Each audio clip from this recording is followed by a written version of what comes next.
What's going on, everybody? My name's Jordan. I'm the head coach here at SaberSim, and in this video today, I'm going to talk about navigating weather in MLB DFS, and more specifically, how to handle situations where games on the slate have either rain delay risk or postponement risk.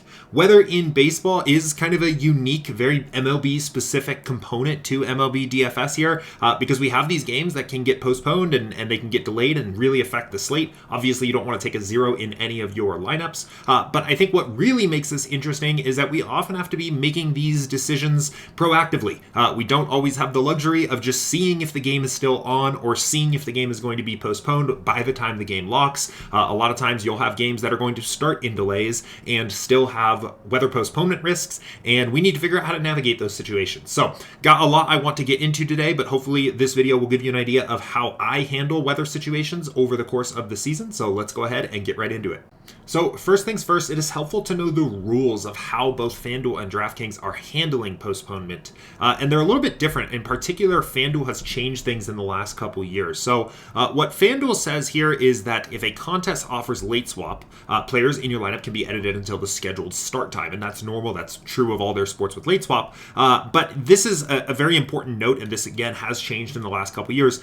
In this case, if a game is postponed and no stats have been recorded, players can be edited and swapped with players in a game that has not started. Basically, the way this ultimately ends up happening on FanDuel is that if a game gets postponed on the slate, even if it is postponed after the original start time of the game, FanDuel will basically unlock that game. They will artificially change the start time of that game to whatever the last game is on the slate and allow you to swap players out. So just to give it a better example here, using a slate from today here, we will look at FanDuel here quickly, just so we can see what this would actually look like. Let's say, hypothetically, for the main slate today, there was weather risk in the Royals game here. So this one starts at 12:10 local time. And let's say that game even started in a delay. And then later at 1 o'clock, that game was postponed. FanDuel will basically unlock this game here and allow you to swap off of those players, get them out of your lineups up until the last game's lock. So you can only swap them into players whose games have not started, but you can basically re-swap them all the way up till 2:10. On DraftKings, it's different. And DraftKings is basically going to stick to their game start time. So for the Royals game, for example, you would need to make the decision, even if this game started in a delay, if you were going to play it or not, without knowing if it was going to get postponed. If it gets postponed, you're stuck. Everybody in those lineups is going to get a zero, and you won't be able to swap them. So very different rules there between FanDuel and DraftKings. I think for the other sites, Yahoo and Owner's Box, they stick much closer to what DraftKings does. So this is a very FanDuel specific rule here. All this is ultimately going to mean, and we'll talk about the impacts of this here in a second, is you can be a lot more aggressive on FanDuel. In general, you can be pretty risk tolerant with playing players in weather games. So let's talk about how to identify what the weather games are and how to make the best decisions surrounding them here. The single best resource for really DFS weather in general, but especially MLB weather, is Kevin Roth's dashboard on the RotoGrinders screen. So if you go to MLB and then MLB weather, you'll see Kevin Roth's dashboard. I think everybody that plays MLB DFS uses this in some way or the other. And what he'll do is break down every game on the slate and just list out any impactful weather.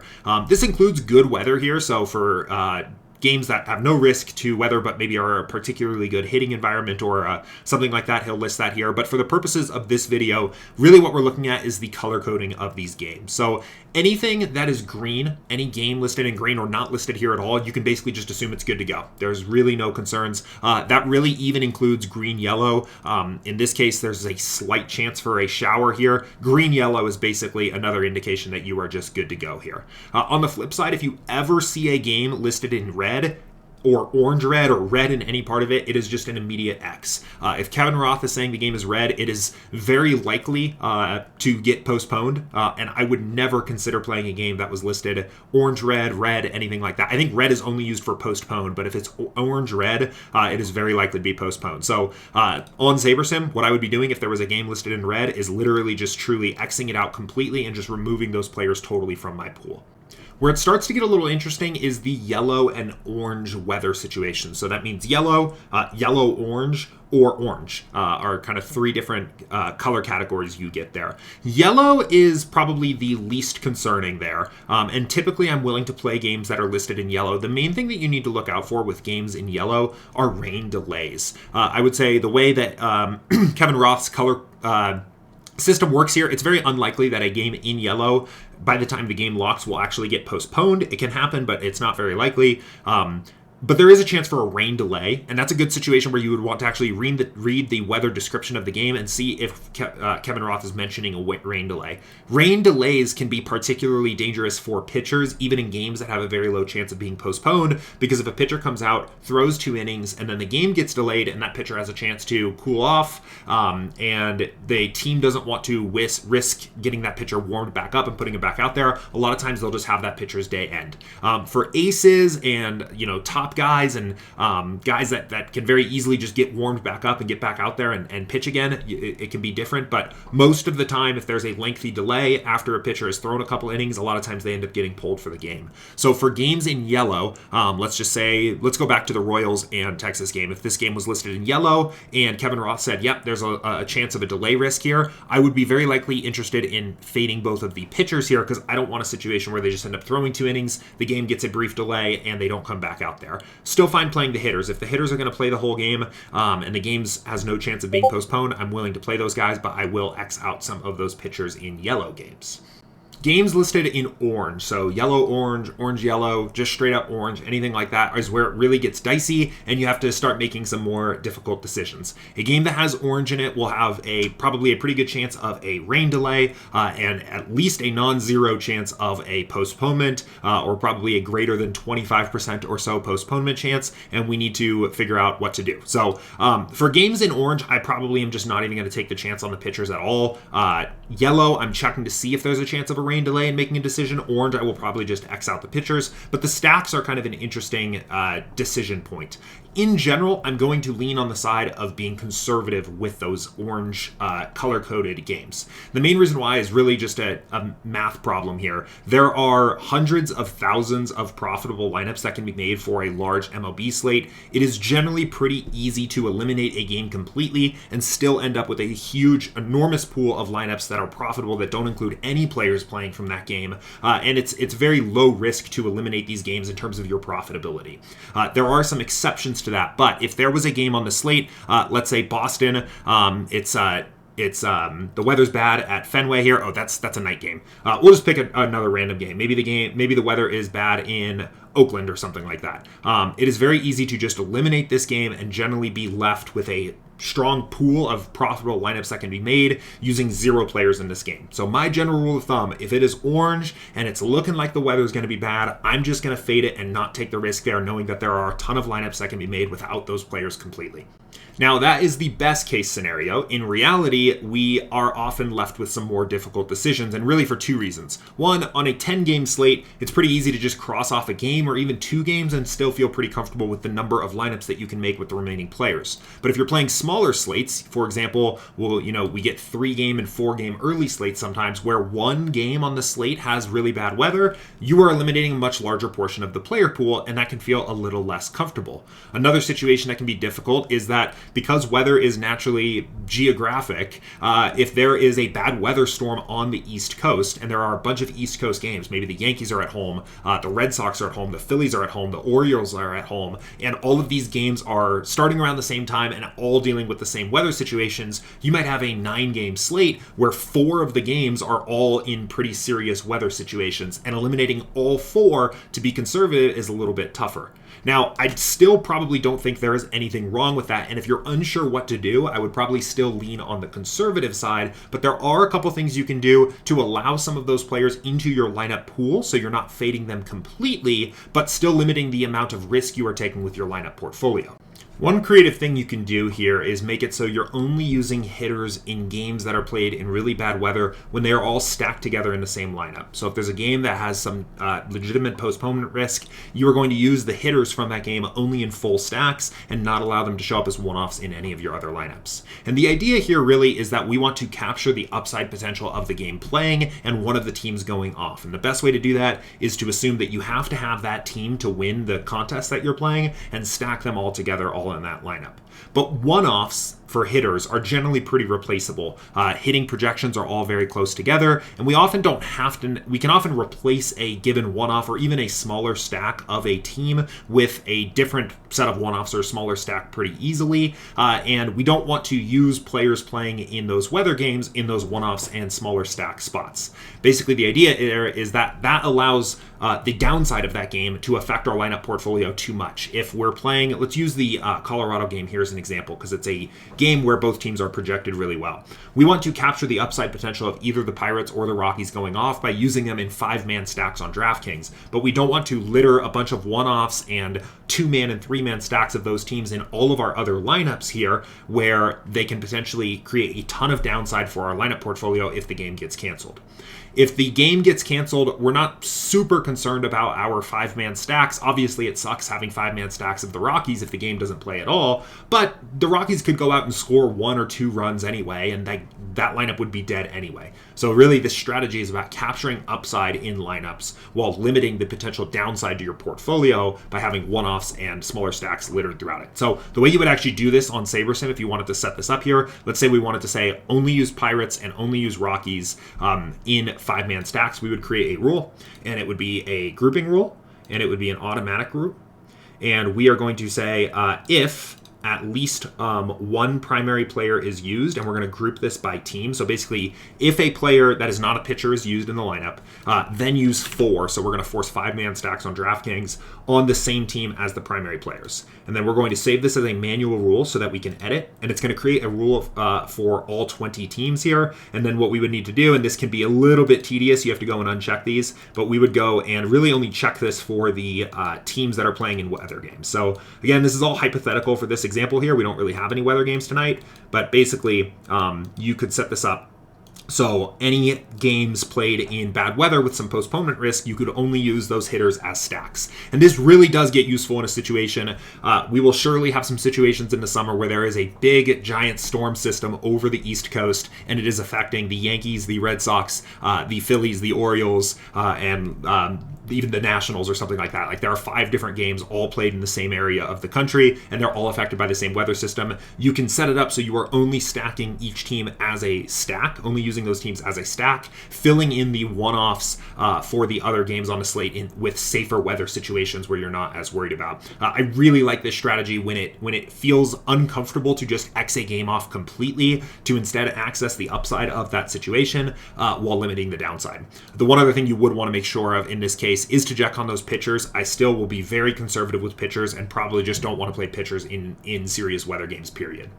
Now, as far as basic strategies goes, that's pretty much it. The main things you want to do is make sure you are checking the weather every single day and you know what the actual weather forecast looks like. You are generally conservative with the way that you are handling weather on a per game basis, especially on DraftKings compared to FanDuel, and just basically fading any games that are orange or red and being cautious of pitchers in yellow games on Kevin Roth's dashboard where it does look like there is some rain delay. You can do things like the grouping and stacking rule here to allow some hitters from games in poor weather to at least show up in your lineups as full stacks, but overall just thinking I generally want to be conservative here. With that said, there are a couple of more, I would say, advanced strategies that you can use as it relates to weather here. They're not really necessarily advanced in the traditional sense, but just some other ways that you can do a little bit more research or go a little bit deeper. So let's dive into that now here.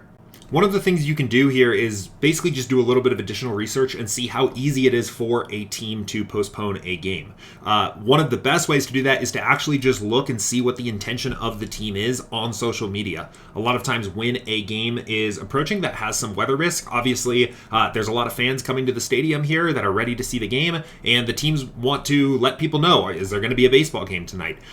Sometimes it is as simple as just going in and checking the official team page on Twitter for a team, and they will post post something like, we are intending to play this game in an hour from now, or something to that effect. Different teams have different social media reporting levels here. Some teams will post a lot and be very communicative. Other ones will be pretty silent, even to the fans sitting in the stadium, and not give them a lot of information. But if you really, let's say you have a game where the totals are high, you really want to play that game, but there is some weather risk, and you're really not sure based on Kevin Roth's dashboard, what you want to do here, you can just go look at the Twitter account and see, does it look like the team has an intention to play this game? If you want to take that one step further, you can go and take a look at the actual team schedules. If the teams are playing a series and they are not flying out the very next day, so there are at least 2 more days that the visiting team is in town, a lot of times it's pretty easy for the teams to just play a doubleheader the very next day. Obviously, there are other scheduling concerns here, and this is going to end up kind of coming down to a game-by-game basis. But if the teams are staying in town for the next couple days, a lot of times very easy to postpone the game with the weather concerns and play the game the next day. Also, obviously depends on the weather quality of the very next day. If the visiting team is leaving soon and a doubleheader is not possible, you can look into, are the teams going to play again in that ballpark later in the season? Or do teams have a shared off day together later in the season where a game can be rescheduled to?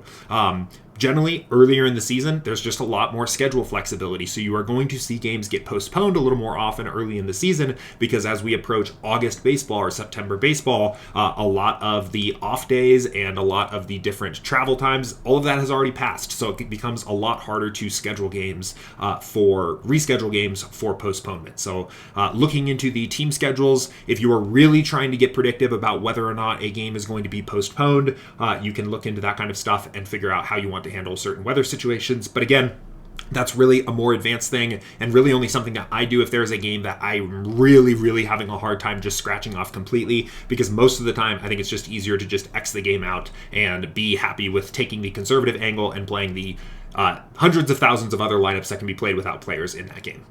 One other note here, and this is definitely on the more anecdotal side, but after playing MLB DFS for a while, you will get a general sense of what teams can be trusted a little bit more or less, just based on history of those teams. For all this talk about the Rockies in this video, Coors Field is pretty notoriously good at playing games in weather, especially early in the season. We get rain and even snow in Denver. I remember snow games getting played in Coors Field, and generally it's a ballpark where they try to tough it out, and a lot of times those games get played. The groundskeeper of the White Sox at Guaranteed Rate Field is nicknamed the Sod Father, and is notoriously good at getting that field in a good state to play after they get dumped on by rain in Chicago, and is pretty notorious for being able to get a field ready and get the game played as it is originally scheduled. Washington, on the flip side, for the Nationals, who are not on this slate, is probably the best example of a team being notoriously bad at handling weather. They are not a communicative team whatsoever, and have typically had situations where they are canceling games that just have even a small chance of showers, or canceling games where there is an expectation of rain and the rain never comes and they postpone the game way earlier, or having fans sit in the stadium for 2 hours before finally postponing the game, all kinds of crazy stuff. So typically I am less trusting of Washington when there is a weather game in Washington, and a little bit more trusting of teams like the White Sox and the Rockies. But that is definitely something that really only applies to a couple outlier teams, and it's just something that I don't have a ton of data to back up, but something that I've kind of just learned over the course of playing baseball DFS the last few years.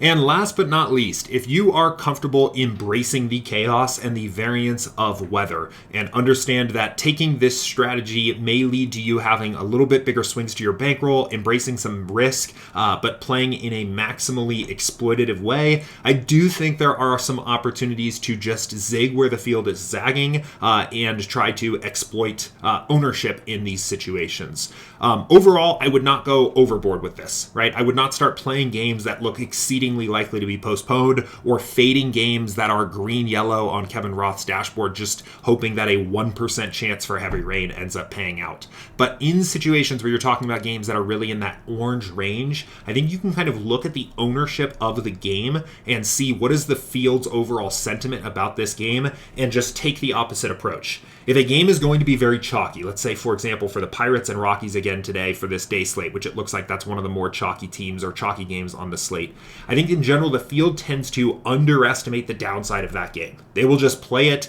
unless, again, it is very, very likely that the game is going to get postponed. Most people will just play it, and the ownership will be about as high as it was going to be anyway here in this game. People will not get off of the best spots, even for pitchers.